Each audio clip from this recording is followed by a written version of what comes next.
I've been learning to stay off the internet because that is, I believe, the grounds where the war is being fought. It's spiritual warfare going on. And I have noticed if I watch certain things or read certain things, it attacks my spirit.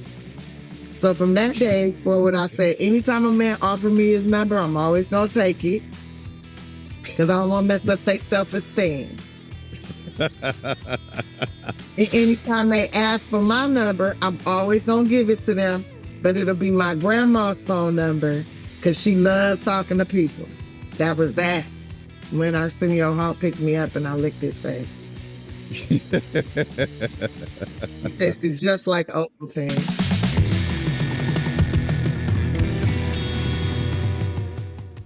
I really appreciate you making time. I know you're a busy woman.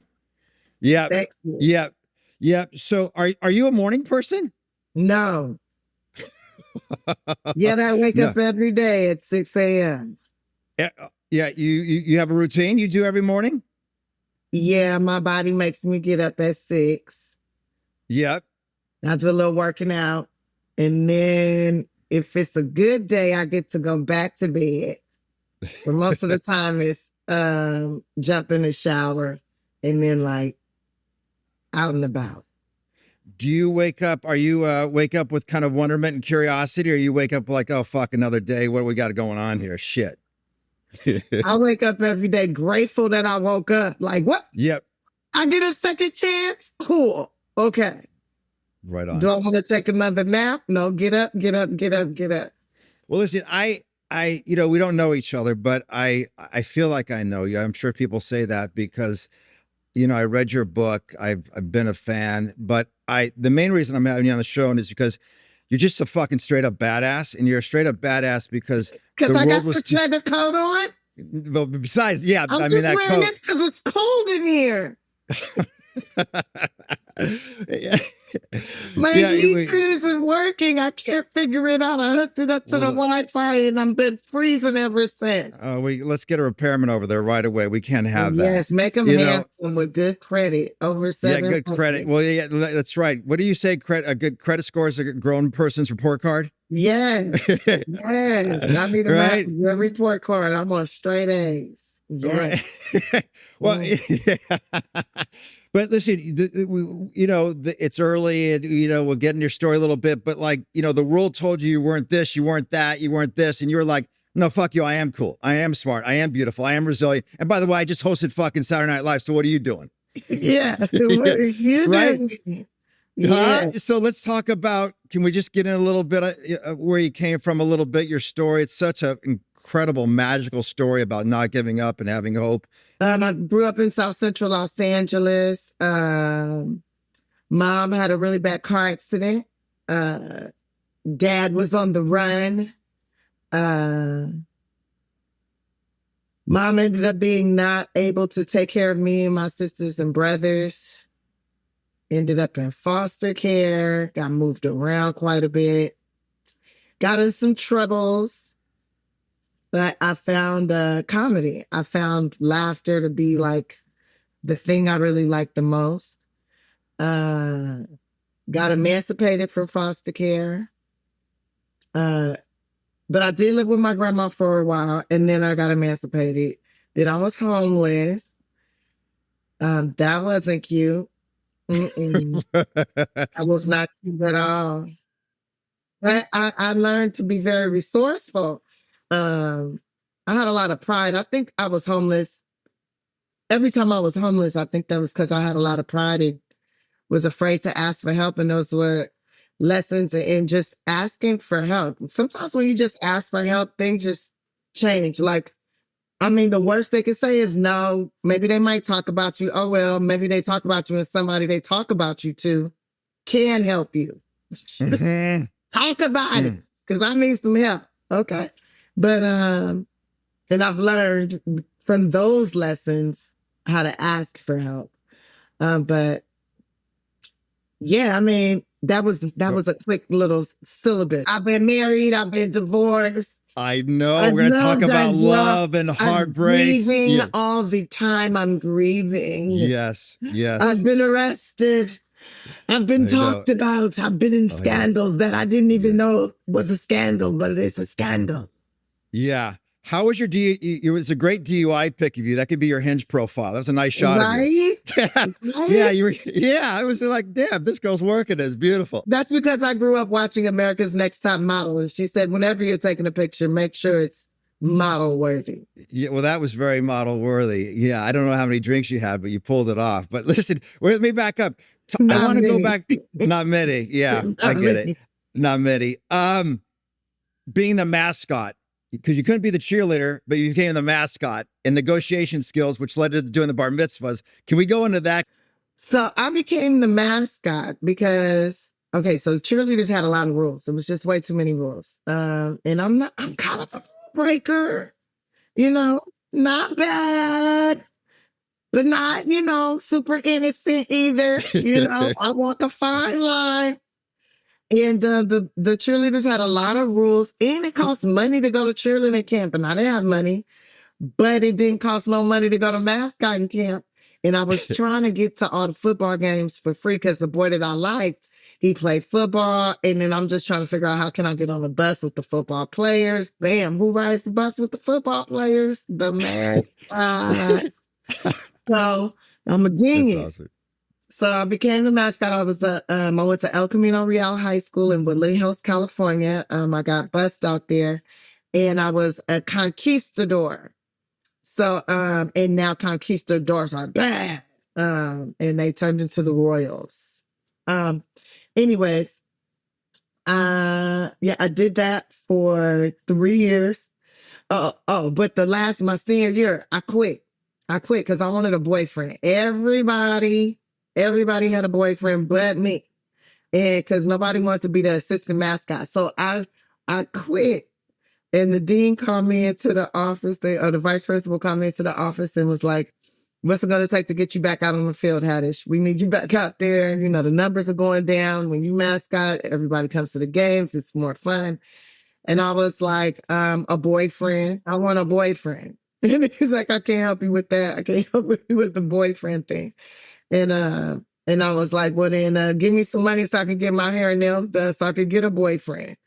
And we negotiated a deal. He started really low at 25. And I ended up getting like $100. Mm-hmm. Like $100 a game.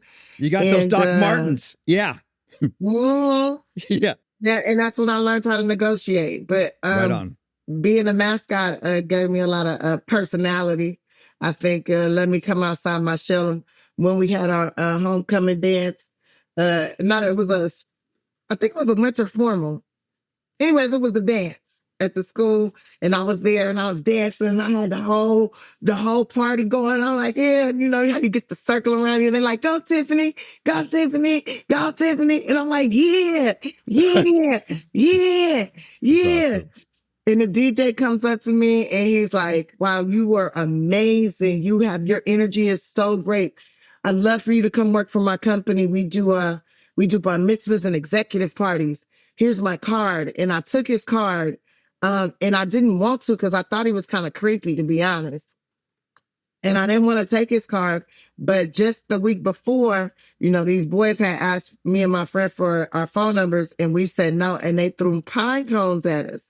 So from that day forward, I said, anytime a man offered me his number, I'm always going to take it because I don't want to mess up their self-esteem. And anytime they ask for my number, I'm always going to give it to them, but it'll be my grandma's phone number because she loved talking to people. I bet she does. Mm-hmm. So she smart. Don't know more. She not here no more. So now I got to find somebody new phone number to give away to these new. So I take his card. I go home to my grandma. And I tell my grandma, hey, this man came up to me at the party and he said he wanted me to do executive parties and bar mitzvahs. Can you believe that, Grandma? What a creep. And I gave her the card and she said, you better call this man. That's getting closer to your people. And I didn't know what a bar mitzvah was at that time. So I was like, what do you mean our people? And I thought it meant like you get on a bar and you show your mitzvah. I'm like, we come from strippers? What are you talking about? We from strippers or something? She's like, no, No, baby, see your daddy Jewish. Your daddy's Jewish. You need to go over there and see how they live. You need to be around them. You need to learn. And so I called to do the next day. Like a week and a half later, I'm doing a bar mitzvah. And I was in shock. I'd never seen anything like that before in my life. And I was jealous. I was so jealous, but also just like so full of like joy. And then, then DJ Timbo, he wrote me a letter after that party saying like, cause I was standing around in amazement a lot because I had never seen anything like that before. And he's like, maybe you're not ready to work for this company. You were, standing around. Maybe you don't have what it takes. Then I got that letter and I read that and I called him back and I said, I got what it takes. I get what it takes. The next party I'll do for free and you'll see. And he was only paying me $40. Okay. I'll do the next one for free. You'll see. I got the energy. I got what it takes. And then I did bar and bat mitzvahs and executive parties and weddings and holiday parties for 11 years. Wow. That. Mm-hmm. And I learned how to move a crowd. And I got close to my roots. And then when I finally reunited with my father, and he told me like everything, I just went ahead and decided to honor him and honor myself, honor my spirit, my soul. And I had a bat mitzvah when I turned see, in my mind I'm 21. In my mind I'm 21. Okay. Mm-hmm. But like I said, I entered this planet 1979. So when I turned in y'all terms 40, I had my bat mitzvah and it was like the most awesomest, wonderful experience. One of the awesome moments on this planet. What was it? Give me a takeaway from that. What was so special about that for you? Well, it was special because, like, I don't know. What are you? What am I? I'm Irish Italian. You're Irish Italian. So, like, are you like Catholic? No, I'm a Buddhist. You're a Buddhist? Okay, so yeah. So when you're chanting, right? Mm-hmm. And how your whole soul feels activated. Yes. Right? Do you feel like very centered and calm and activated? Every time. I feel the same way when I read the Torah out loud. I feel the same way when I recite my prayers, right? When I do this. So it feels really good for my soul. So my bat mitzvah, doing that in front of everybody, just really it made me feel very complete. That's beautiful. Like a grown-ass woman.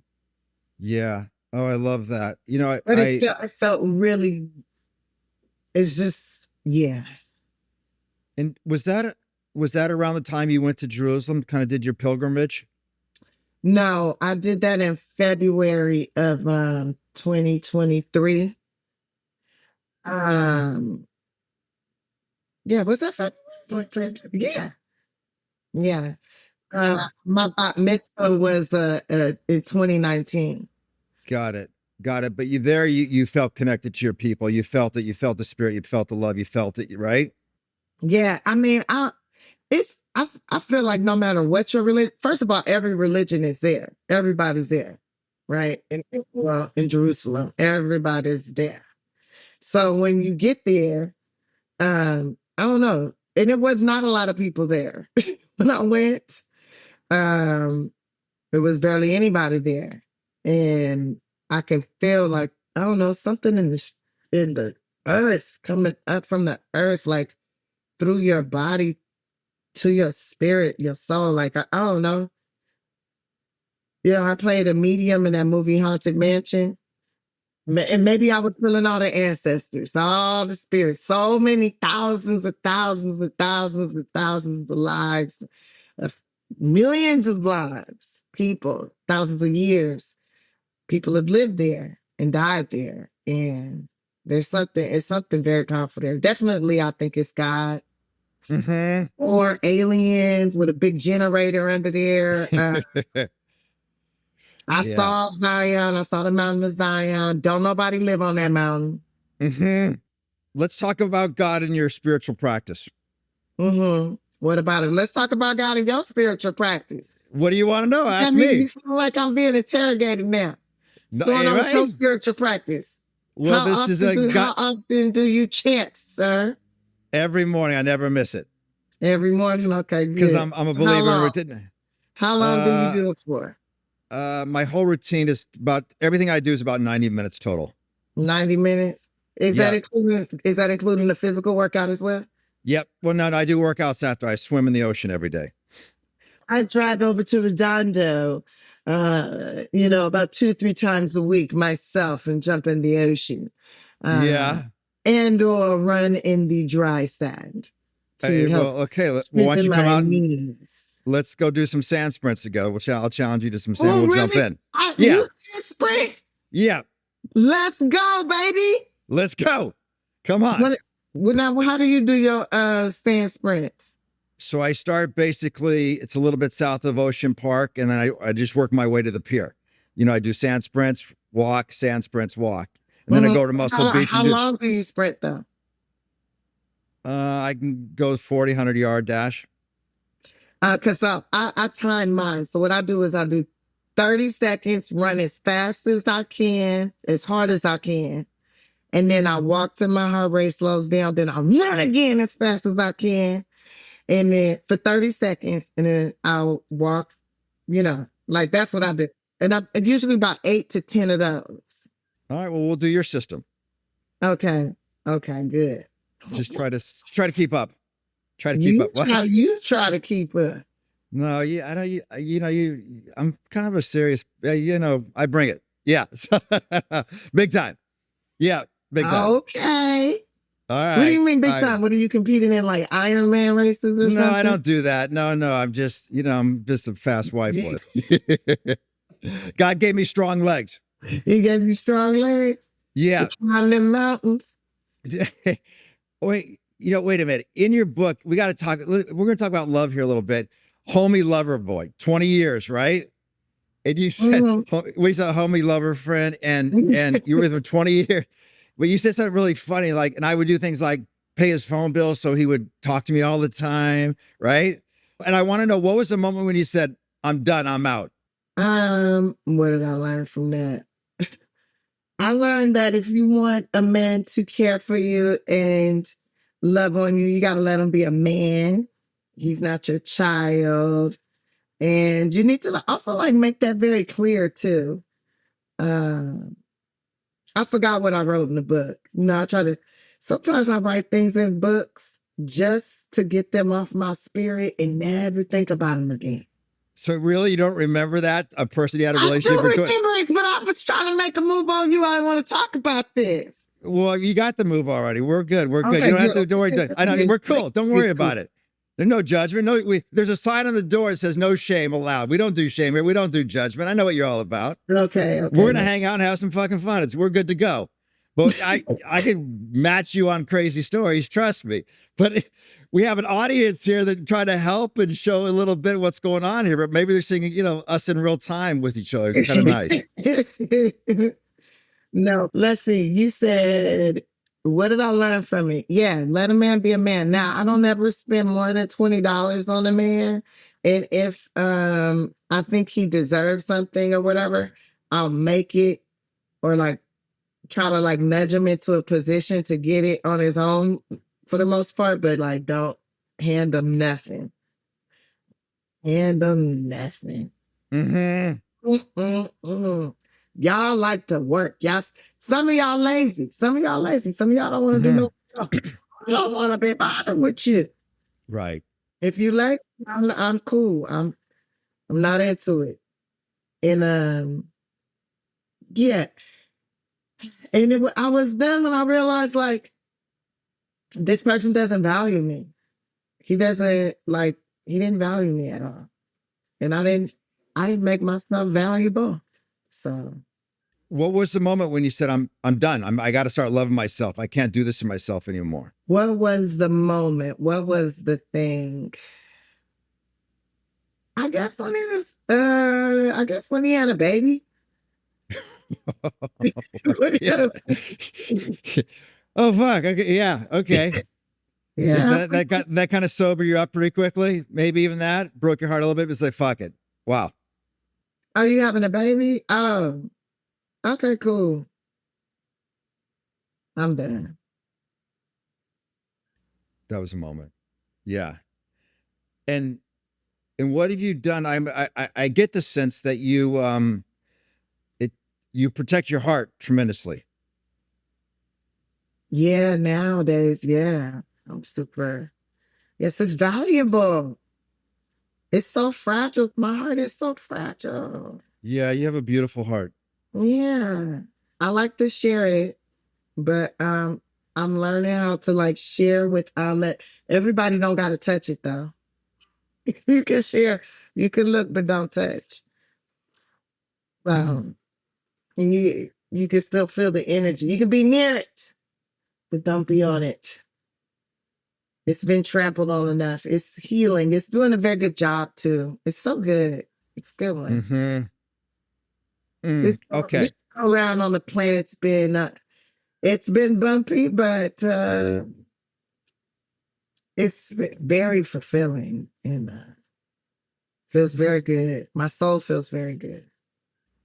Does it? Yeah. You like the frequency you're on right now? Yeah. Yeah, it's beautiful. I'm talking to you. I'm listening to you. I've been researching about you. And the thing that I always see your little girl in you. And it's really beautiful. She's very alive. Yeah, she's very alive. Let's try to run the show sometimes. A lot of times. Pardon me? I said she's very alive and trying to run the show sometimes. A lot. Yeah, I bet she. Little T, right? Yeah, exactly. I bet. Run the show. Little T. Yeah, she's something else. She is something else. What was your first real big break? To me, my first real big break is when I did the Arsenio Hall show. I thought I made it then. I thought I made it. I guess my real big break was That's So Raven. But everybody else will say, no, it's Girls Trip. And so for me, it was, I feel like I made it. That was that. When Arsenio Hall picked me up and I licked his face. He tasted just like Ovaltine. Richard Pryor picked you out of an audience at the Laugh Factory. He said, you got to put this girl on. She's the next. Right. He had me pushing me down his wheelchair. That's right. That's right. Okay. What was it like to host Saturday Night Live? Man, that was a stressful experience, but I learned that I might be a little bit of a control freak and that it's okay to just let go and just go along for the ride and it'll be okay. Like, don't resist so much. Especially when, like, I had a full body yes going, but then at the same time, I'm like, no, this is not the way I envisioned it. This is the way, it's happening, but I wanted it to be. Like, it was like, hey, stop with the temper tantrums. Just go for the ride. This is what you asked for. And it's kind of better than what you asked for. Because now you can see why you didn't get it the way you, like, because originally I just wanted to work there as a cast member. I wanted to be on the cast and be there every week, every Saturday, live. And I auditioned all those times, didn't get it. And then I end up hosting and I'm inside the machine and I'm seeing how it works. It's like, God is like, yeah, this is why you didn't get this job. Okay. Right. Yeah. Because Right I know your personality. All right. I want you to be able to create freely Mm-hmm. or learn how to work in a machine. Mm-hmm. And I feel like if in that earlier part of my career, had I ended up at SNL, I probably wouldn't be as creative as I am. I'd be creative. And also I might be in prison. So that is why it went the way it did. I understand that. And that is what I learned. Like, oh, you always think the grass is greener on the other side, and it might be, but you might not know how to cut that grass or own that grass to stay as green as it is. So just enjoy it from where you at. Like, and you might get to walk through, you might get to do a little visit over there and go back to your side. And that's what I feel like I did. And I'm like, I was in awe, but like, yeah, I was in awe of how that thing works. I'm not built for that kind of stress. But I do it. At first I never wanted to do it again because I didn't think I could, but I've matured more. I've been through more. I have a better understanding of how it goes down. And so I would I know I would just relax more and just focus on my monologue, which I know would be amazing. How do you stay so grounded and humble with all your success? I live with me, bro. I see my failures. Okay. I see the failures you'll never see. Yeah, I don't know. I'm pretty quick. Well, you didn't answer the question. I know I didn't. What was Yeah. it? No, you know what the question was. You're pretty good. I get it. No, the question is, how do you stay grounded and humbled with, all your success and all the great things that have happened in your life and so many people wanting your time and energy? I mean, like I said, I live with me. I stay humble because I know where I came from. And Exactly. I appreciate where I'm at. And I know I worked for this. And like I said before, while it might not be ideally what I thought it was good, like how I exactly envisioned it, it is pretty much what I mastermind manifested. Like it is pretty much what I manifested, and I just didn't pay attention to the details. And I'm learning to pay attention to the details now when I'm imagining the life I want to have next week or the week after that. Yeah, I'm just pretty much on a day-to-day basis right now.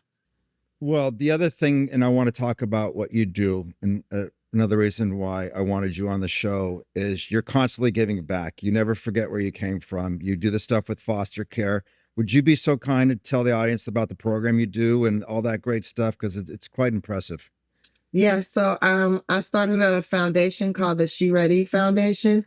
And I started it because when I was in the foster care system, I was getting moved around from house to house and all my stuff was in trash bags. And it made me feel like garbage being moved around. And I'll never forget the day somebody gave me a suitcase and it made me feel like a person, like I'm a traveler, like I'm on an adventure. I'm a visitor in these people's homes as opposed to being garbage being moved around. And it changed the way that I thought about myself. It changed the way that I carried myself. And I remember I'm like 14 years old and I'm saying to myself, man, if I ever figure out a way to make sure no kid feels like garbage, that is what I'm going to do. I'm going to figure out a way. If I ever get any kind of power. And when I started working at the airlines, and don't tell Alaska Airlines. But when I was working at Alaska Airlines and they put me down in the baggage department, I started learning that, if they couldn't find the owner of a bag after 6 months, or if the bags weren't claimed after 6 months, they would auction them off. They would sell them off, sell out the belongings, all that stuff, like to thrift shops or whatever. So I would take the ones that was like slightly damaged, like the handle's broken or the one wheel is missing and it costs like $2 to fix it or $5 to fix it. And I go get it fixed. and I would take it to the different group homes and facilities. And I was like 21 doing this. This might be part of why I no longer work there. Anyways, I left there and I started working at a youth center and working directly with kids. And that was a great way for me to figure out how to give back. And then, my comedy career is taking off, the acting career is taking off. And I found myself with a little bit more power.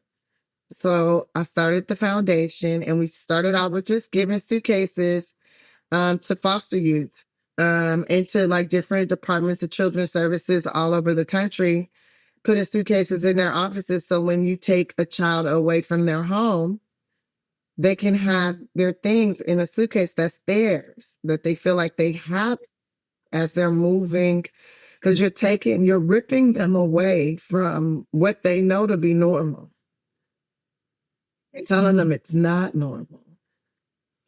And instead of sending them around like garbage, like little hobos, you can give them a suitcase and make them feel like a traveler, visitors. It's beautiful. Students learning. And so we've been doing that, and now we've advanced to a point where we got an internship program where we're getting youth jobs and careers that they want to be involved in.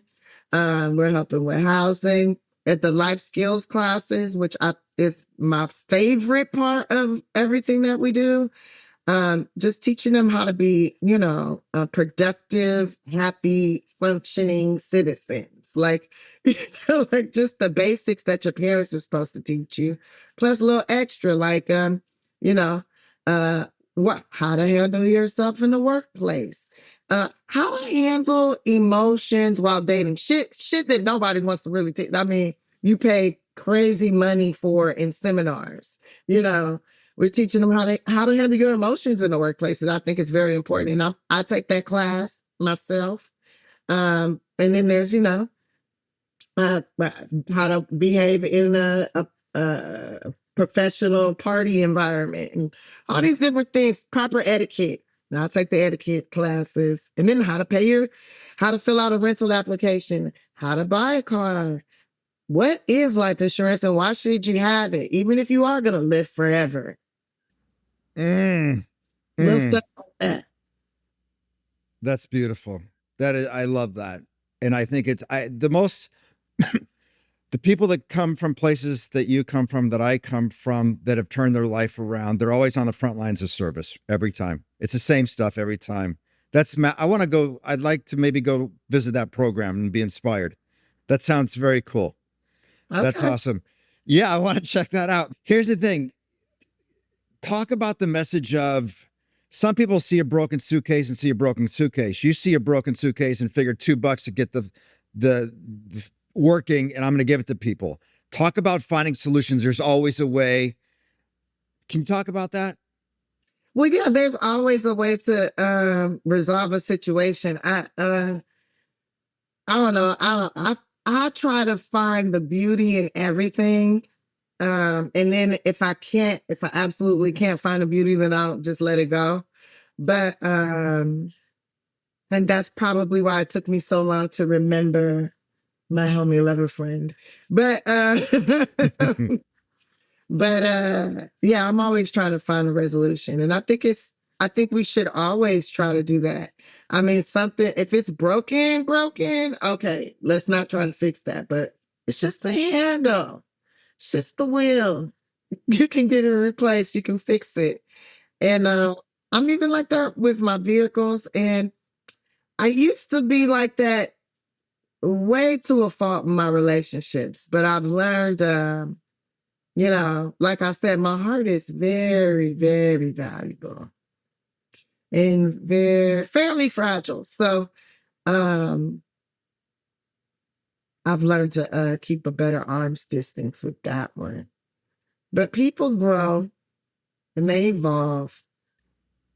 Mm-hmm. So I forgive, but I don't forget. Yes, man. Right. I'm very cautious. Yes, forgiveness doesn't mean reconciliation. Mm-hmm, mm-hmm. Yes. So what's what book's been the greatest inspiration for you? Oh, I love Louise Hay's books. Oh, Louise Hayes, right place, right time, doing the right thing. Louise yeah, Hayes gave you a little Louise Hayes right back at you. Yeah. yeah, you can heal your mind, heal your body. Yeah.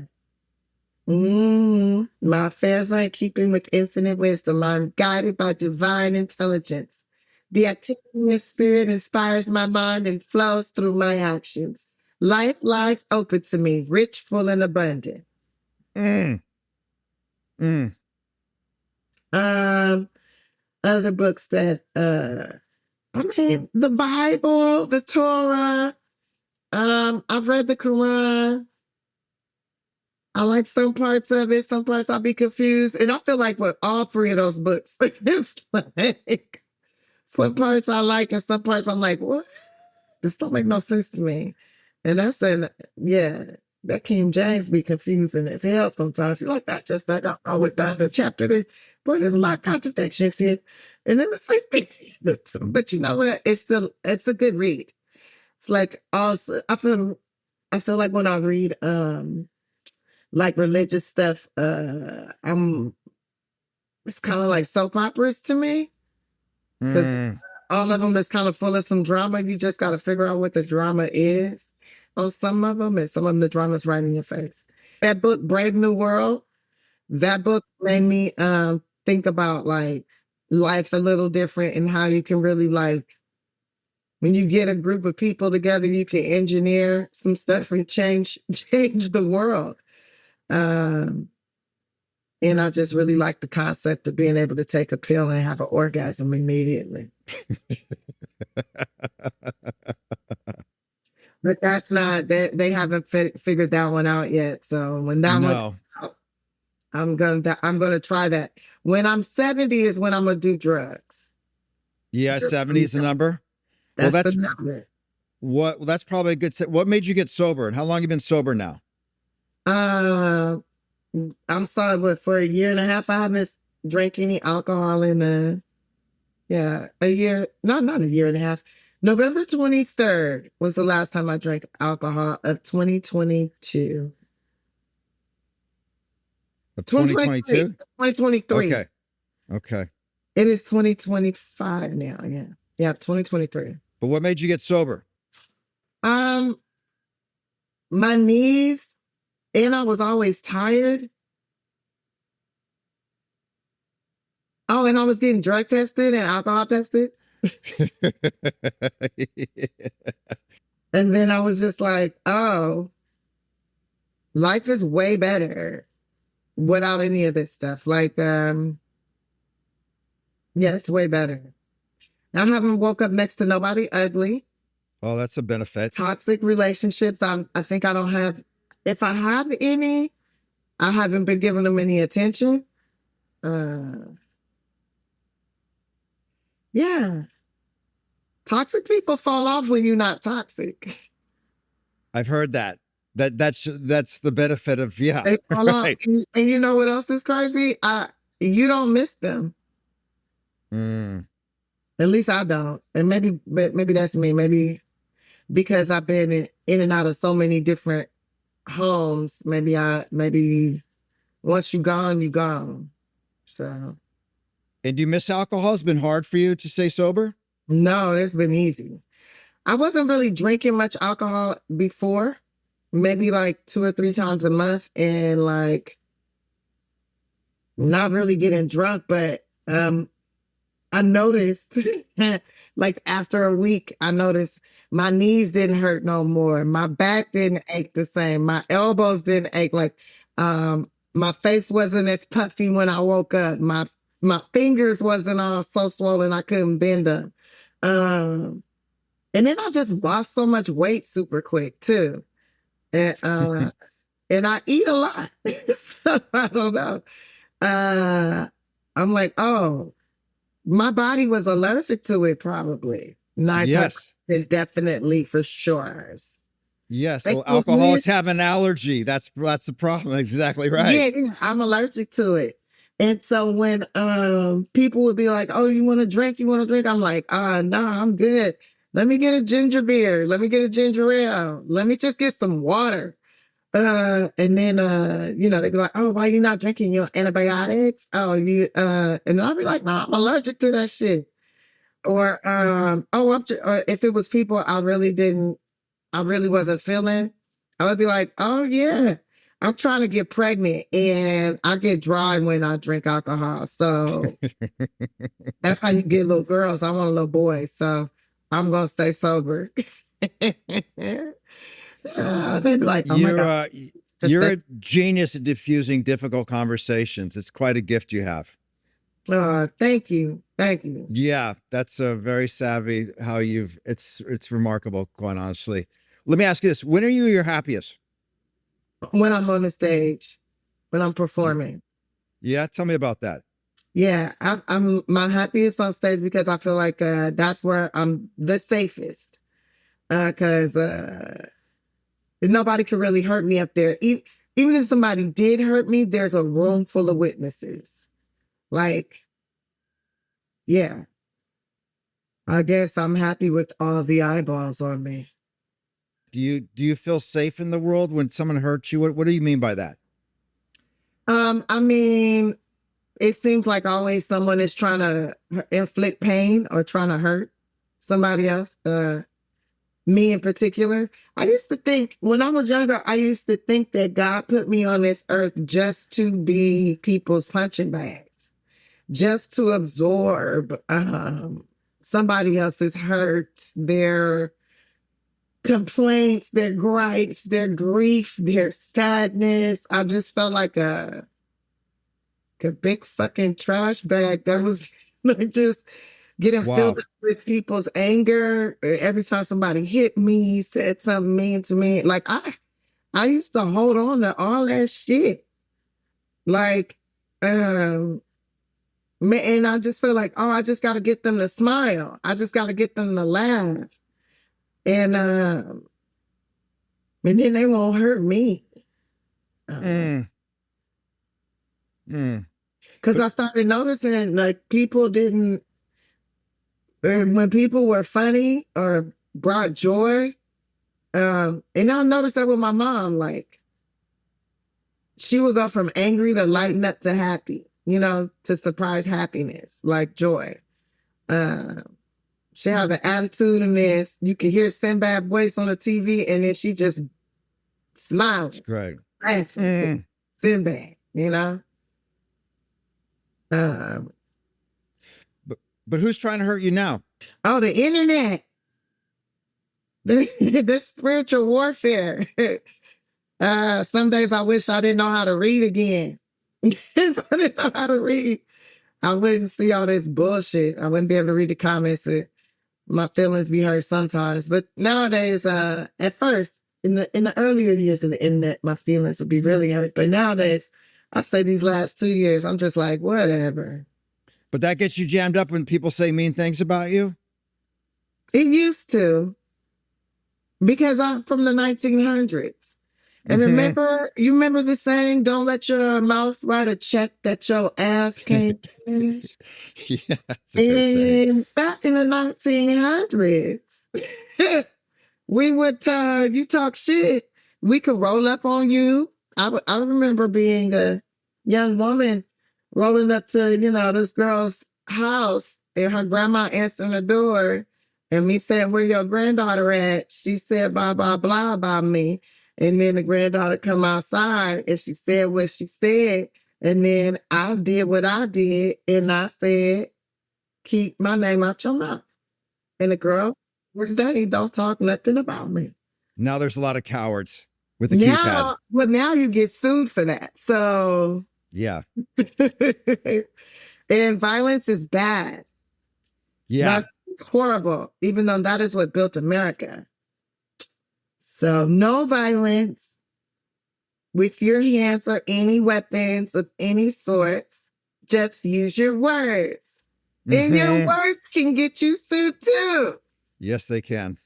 So I try my best. I've been learning to stay off the internet because that is, I believe, the grounds where the war is being fought. It's spiritual warfare. going on, and I have noticed if I watch certain things or read certain things, it attacks my spirit. Well, you'll appreciate this. One of the big sayings that I say is nobody can blow my light out unless I give them permission. Exactly. But sometimes you don't give it. Sometimes you look at something and something will happen and it'll fuck with your life. You know, it might not blow it out, but it might. Wow.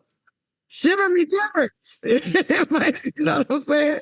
So yeah, well, that's the world we live in. I accept that though. That's why you gotta be strong. And I'm gonna be strong, but I will get my ass handed to me, but I will learn up and I will get up every time and I'll deal with it. Right. That's why your wick gotta be strong, man.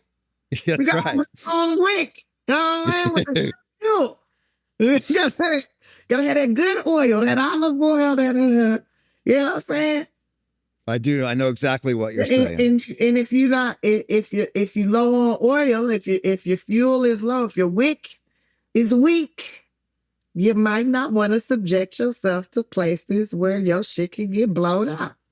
Amen. Amen. Amen. So I think you'll tell me if I'm right or wrong on this. Part of the reason you keep your light strong is you're very connected to nature. Very right? That's it. And my nails is dirty right now because I was outside replanting some lettuce and stuff. That's part of why I'm so cold. I love that. I was out there pulling weeds and planting some baby lettuces. And tell me about all your bees. What you want to know? Their names? No, no, but I love the idea of you in a bee outfit, beekeeper suit, out there doing your thing. That's a beautiful thing. Thank you. I don't use my beekeeper suit that much. But I sit out there every morning with the bees and like talk to them and stuff. One of my hives though got poisoned. And I've been kind of sad. I have 2 hives and I'm like looking at the empty space right now. I had to clear it out and like clean the box and stuff. The whole hive died. I don't know what that means spiritually. Ooh, that could be something very deep, honestly. Yeah. Wow. Another hive is thriving. It is wintertime, but I think they were poisoned. I'm pretty sure the hive was poisoned. I think they went I know some neighbors down the block was tenting their house. You know, it just takes 1 or 2 bees to eat something and they bring it back to the hive. How did you come in contact with that? What was like all of a sudden I'm going to have bees at my house? You don't know about the Black Girl Bee Crew? I know you got to hit me to that. I'm sorry. That's good. That's your next book. For a second, sorry, I was feeling bad about the bee hive. Oh, I'm sorry. I took your moment away from you. There's a company called the Flamingo Estates. They do like farm to table harvest boxes and stuff, and they had a campaign going for their nonprofit side to raise money to get food to people, where they were selling jars of honey from celebrities' backyards. So they asked me if I would keep some bees for like 6 months. I said, sure.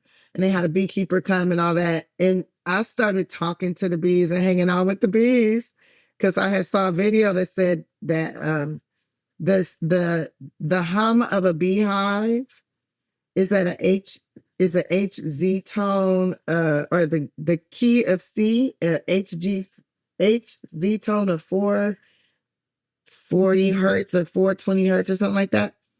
And it heals PTSD. Their sound can heal PTSD. So I was like, oh, let me get up against that hive and see what happens.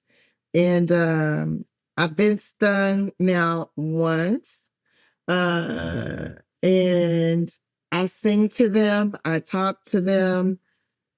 At first, when I first started going out there to them, I was like hitting them with the smoke and stuff. Nowadays, I don't even hit them with the smoke. I just, smoke my weed. No, I'm just like, no, but I hit them with this lavender or sage and just sit out there. But literally, I just start singing and they're like calm, and I take the top off the hive and just sit right next to them and listen to that and sing my songs or tell them stories or cry or just listen, just chill and listen, you know? So And on top of all your gifts, you're also a bee whisperer. I don't know about a bee whisperer, but I do feel like if I told them to sting somebody, they would do it. Ooh, ooh. I bet. Wow. Some I don't people, want to get on your bad side. uh, What pisses you off in life? isn't it funny how the things that piss me off also can make me laugh? Yes. When somebody bait and switches me. Can you share one recently and what you learned from it and how do you overcame it? Oh, that's a big ouchie for me too. I feel like it happens every year, especially in this business. One that particularly had me upset was I was told that I was doing something for a charity, and it was just, you just got to show up and just say, just give this short speech, and that's it. There's no press. You're gonna take about 15 pictures. That's it. That was not it. That was not it at all. And the charity was not in alignment. Like what they told me the charity was, it was not. It was completely different than what they told me it was. Um, there was reporters all in my face asking me questions. Do you go to heartbreak and rage? Because that's what happens for me. I go to heartbreak that someone, I call it the Fredo moment. You know, Fredo, right? It's like, fuck, that was a fucking Fredo moment. I came here to help, to be generous, and you're running some game and hustle for your own benefit. And then ghetto scene comes out. Yep, that's me. Is that what happens for you? Yeah. Yeah, my feelings be hurt. Yeah, my heart be broke. Then I'll be just trying to stay in the positive as much as I can. And then as soon as I feel like I'm in a place where I can do it, the bitch comes out like, yeah, yeah. Like I probably go on, I probably will talk shit for anywhere from 5 to 30 minutes. It'll be 5 to 30 minutes of pure, my feelings. Yeah, I take an emotional shit, I call it. Mm-hmm. And others will call it rage. I'm calling it a detox. Yeah, right on. Exactly. Yeah, I'm right on. calling it response to trauma. Yeah. I'm calling it a cleanse. I might cry because I'm so angry. And I used to get really mad at myself for crying, but now I know crying is a removal of old beliefs and a replacement of new ones. Okay. And it can be for good or bad reasons. And it is the best way to communicate. It's the first way you ever were able to communicate. And it's a universal form of communication when it comes to humans and animals. We all cry. I cry a lot. I cry all the time. Yeah. Good I'm for crying you. right now. Yeah, I can tell. It's beautiful. You don't make my eyes so pink. Cause I'm in my, you kicked up like 4 memories, core things that I don't really tap into often. And then I wanted to get emotional. Then I had to be the parent inside my head and go, no, not yet. Okay, yes, you have passed that. We realize that now. We can cry about that in a little bit, but not right now while you're talking to your future potential husband. So you want to hear a prediction I'm going to make for you? Yes. You're going to win an Academy Award for playing Etta James. That would be fire. You feel that? Yes. At last, Oof. my love is coming along. You could do it. Days are over. Yeah, I know I could. Yeah, and you should. Let's make that happen. So you gonna Yeah. produce it? I might have to. I say do it, Daddy. No bait and switch with me. Don't let your mouth write it. Don't let your mouth write a check your ass can't cash. So listen, we're going to wrap up. It's time to say goodbye for now. It's been a really incredible time speaking with you. What are your final things you want to say to people right now? You have the power to have selective hearing. If the world is loud, you can turn it off. And start listening to your insides, which is kind of gross when you really get quiet and hear your stomach going and your heart going and your lungs expanding, and then you can hear a gurgle. When I hear the gurgle of my body, I'm like, yo, I really don't need to talk to nobody else. I could talk to myself. You calm yourself. When the world gets loud, I think it's time to like go into self and like kind of like a caterpillar goes into the cocoon and then it comes out a butterfly.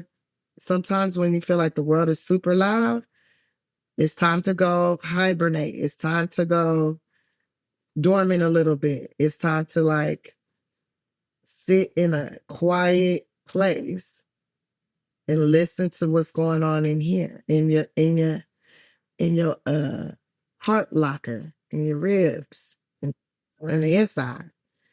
And I don't know, I have to do that every single day for myself because when I go outside my home, it's like I'm on and I don't turn off really until I'm alone. And then it's like I charge up. Like I don't really turn off. That's why I come in the house. When I come in the house or I'm in my car by myself, like in that quiet place, then I charge. And if I don't charge up, I'm not really a nice person. You can tell they didn't put me on a charger. I didn't get to go outside. I didn't get to quiet down. And I didn't get to make space for what I do want to receive from this loud, crazy, wild world. It's okay. Sometimes people are like, yeah, I don't know if it's safe for me to be quiet. It is. Sometimes you need to shut your mouth. And when your thoughts come, this is my favorite thing too. I could tell when my body is super toxic. Also, I noticed since I stopped drinking alcohol, my thoughts are nowhere near as toxic as they used to be. It's like mean or nasty to myself or to others as I used to be.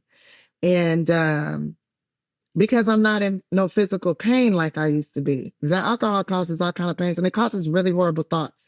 But when you go inside yourself and you start having you're going to be having like thoughts like a movie, like boom, boom, boom, all these movie thoughts, movie crazy stuff. I try to let a negative thought come up and then I'm like, how can I counteract that thought with a positive thought?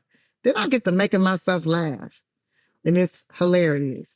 I'll be like, ooh, Tiffany, you getting fat. And then I'll be like, but that booty look good, dog. Oh. Yeah, whenever I say something mean to me, I got to follow it up with like a little compliment. And then Beautiful. I start noticing that I don't even be mean to me like I used to because I just hit her with the good compliments. And then the world hits you with the good compliments. So, yeah, it's work. And I don't know if I answered your question or if it made any sense. You did. You answered it beautifully. And this has been an extraordinary blessing meeting you and spending time with you today. And I want to say thank you very much. The Seano Show is a production of iHeart Podcasts, hosted by me, Seano McFarlane, produced by Pod People and 28th Ave. Our lead producer is Keith Cornelick. Our executive producer is Lindsay Hoffman. Marketing lead is Ashley Weaver. Thank you so much for listening. We'll see you next week.